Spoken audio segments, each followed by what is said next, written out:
Hey guys, welcome back to my channel Anita Kamal channel. जय श्री कृष्णा, जय श्री राधे।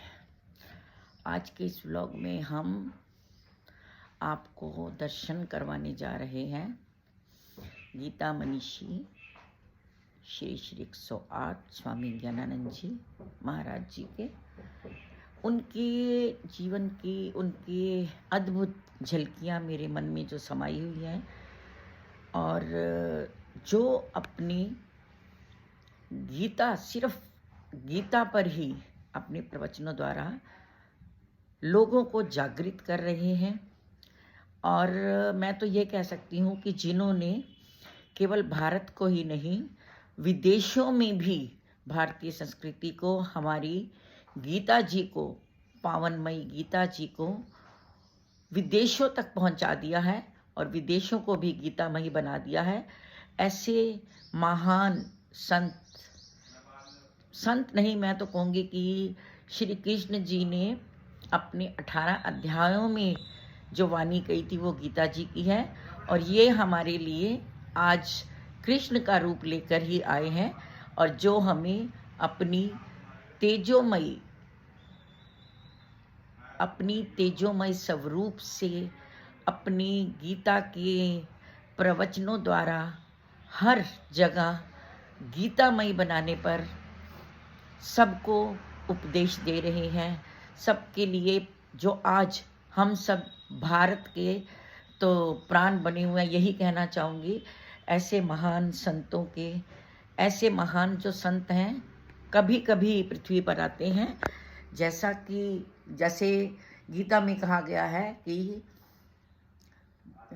धर्मस्य ग्लानिर्भवति भारती अभ्युत्थानम धर्मस्य वाला जो श्लोक है, उसके हिसाब से यही कहेंगे कि जब हमें भी यही लगता था कि जब अब भारत की भूमि पर जो गीता जी के प्रवचन हो रहे हैं, उन गीता जी को पूरे विश्व में फैलाने के लिए हमारे गीता मनीषी स्वामी ज्ञानानंद जी ने अवतार लिया है।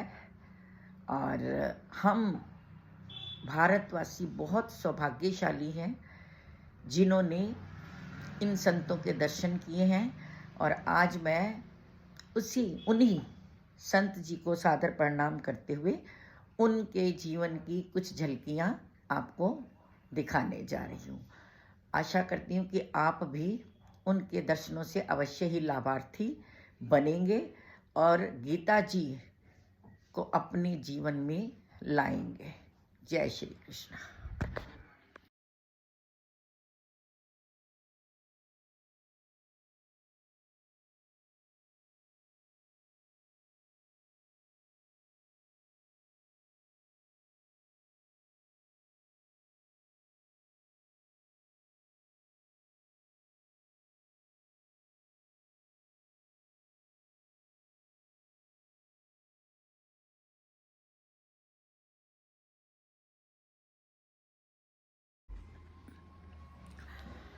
हमारी युवा पीढ़ी जो पूरी तरह आधुनिकता में खो चुकी थी, श्री महाराज जी ने उन्हें अपनी संस्कृति से परिचय करवाया है।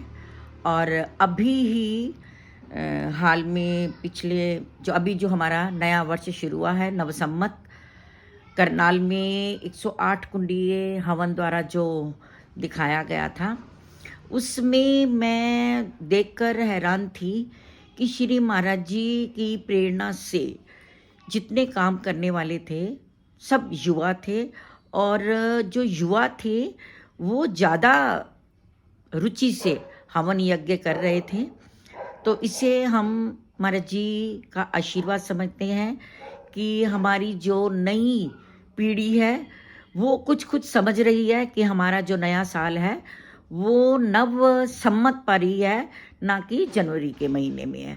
नव सम्मत पर यहाँ का जो 108 कुंडीय हवन था, जिसमें महाराज जी के आशीर्वाद से मुझ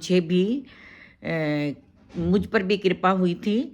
मैंने भी थोड़ा सा अपना पुण्य कमाया था।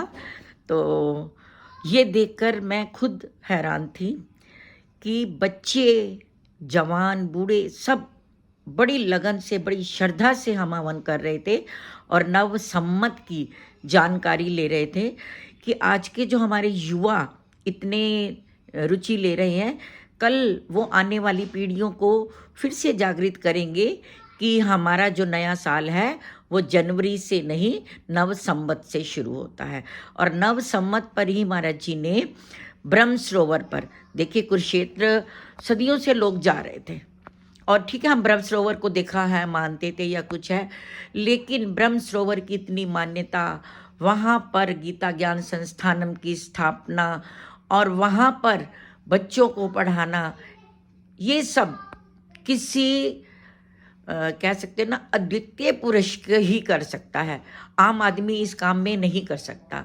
तो ऐसे संत, मेरे पास तो शब्द ही नहीं है उनके लिए कुछ कहने के लिए, मेरे तो मुख से उनके लिए वचन शब्द निकल ही नहीं रहे हैं कि मैं उनके लिए क्या कहूँ। ऐसे महापुरुष के चरणों में वंदन करते हैं और परमात्मा से प्रार्थना करते हैं कि उनका ये आशीर्वाद हम पर हमेशा हमेशा बना रहे, हमारी आने वाली पीढ़ियों पर बना रहे।